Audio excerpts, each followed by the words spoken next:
బంగారం వెండి అమ్మకాలలో తరతరాల నమ్మకానికి నాణ్యతకు పెట్టింది పేరు శ్రీ ధనలక్ష్మి జ్యువెలరీ. శ్రీ దాడిశెట్టి నరసయ్య గారి ఆశయాలే పునాదిగా వారి మనవడు దాడిశెట్టి నరసయ్య సన్ ఆఫ్ విష్ణు చక్రంచే తుడిలో మొట్టమొదటి BAS hall mark mega AC showroom ప్రారంభం. అందమైన చేత అందుబాటు ధరలు అందరూ మెచ్చే అందరికీ నచ్చే ఎన్నో వెరైటీలతో మీకు ఆహ్వానం పలుకుతోంది Shri Dhanalakshmi jewellery, main road Tuni. నమస్తే, నేను Chandana. Welcome to my media news. వచ్చే ఏడాది చివరి నాటికి పోలవరం ప్రాజెక్టు నిర్మాణ పనులు పూర్తి చేస్తామని రాష్ట్ర జలవనరుల శాఖ మంత్రి నిమ్మల రామనాయుడు స్పష్టం చేశారు. కాకినాడ జిల్లా తుని మండలం కొమ్మర్లోవ గ్రామ సమీపంలో జరుగుతున్న పోలవరం ఎడమ ప్రధాన కాలువ నిర్మాణ పనులను మంత్రి నిమ్మల ఇరిగేషన్ ఉన్నతాధికారులతో కలిసి పరిశీలించారు. నిర్మాణ పనులను త్వరితగతిన పూర్తి చేయాలని, పనులు ఆలస్యం చేస్తే ఉపేక్షించేది లేదని అధికారులను, ఏజెన్సీలను మంత్రి నిమ్మల హెచ్చరించారు. అనంతరం ఆయన తుని రోడ్లు భవనాల శాఖ అతిథి గృహంలో పోలవరం లెఫ్ట్ కెనాల్ పురోగతిపై అధికారులు, ఏజెన్సీ ప్రతినిధులతో మంత్రి సమీక్ష నిర్వహించారు. అనంతరం ఆయన మీడియా ప్రతినిధులతో మాట్లాడారు. ఉత్తరాంధ్రకు ఎంతో మేలు చేసే పోలవరం ఎడమ ప్రధాన కాలువ నిర్మాణ పనుల విషయంలో జగన్ సర్కార్ 5 ఏళ్లలో తీవ్ర నిర్లక్ష్యం చేసిందన్నారు. ఉత్తరాంధ్ర ప్రజలకు వైసీపీ ప్రభుత్వం తీవ్ర ద్రోహం చేసిందని, జగన్మోహన్ రెడ్డి ఉత్తరాంధ్ర ప్రజలకు క్షమాపణ చెప్పాలన్నారు. పోలవరం లెఫ్ట్ మెయిన్ కెనాల్ నిర్మాణ పనులు పూర్తి చేసేందుకు 1460 కోట్ల రూపాయలు ఖర్చు చేస్తున్నామన్నారు. ఈ కాలువ నిర్మాణ పనులు జూన్ నాటికి పూర్తి చేసి అనకాపల్లి వరకు గోదావరి జలాలు తీసుకువెళ్తామని ఆయన తెలిపారు.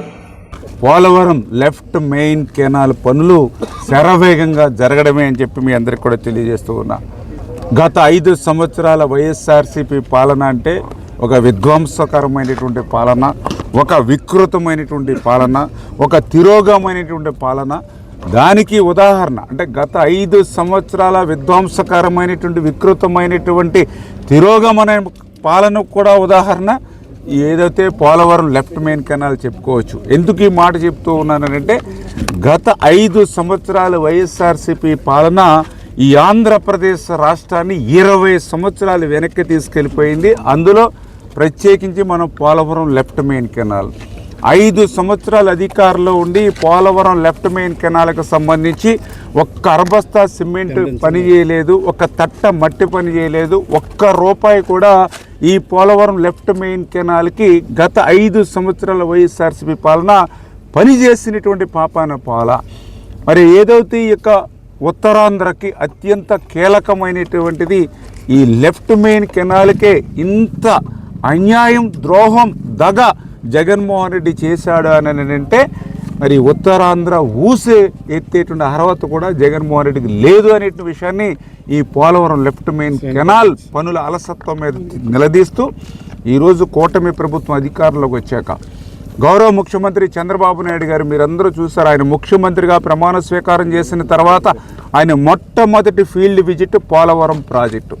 పోలవరం ప్రాజెక్టుని విజిట్ చేసినటువంటి నెక్స్ట్ 1 వీక్లోనే 2వ field visit Polavaram left main canal Anakapalli వచ్చి ఆ రోజే మాట ఇచ్చారు, రేపు 2026 జూన్ కల్లా పోలవరం లెఫ్ట్ మెయిన్ కెనాల్ పనులు పూర్తి చేసి ఉత్తరాంధ్రకు గోదావరి వరద జలాలు నీళ్ళు ఇస్తామని.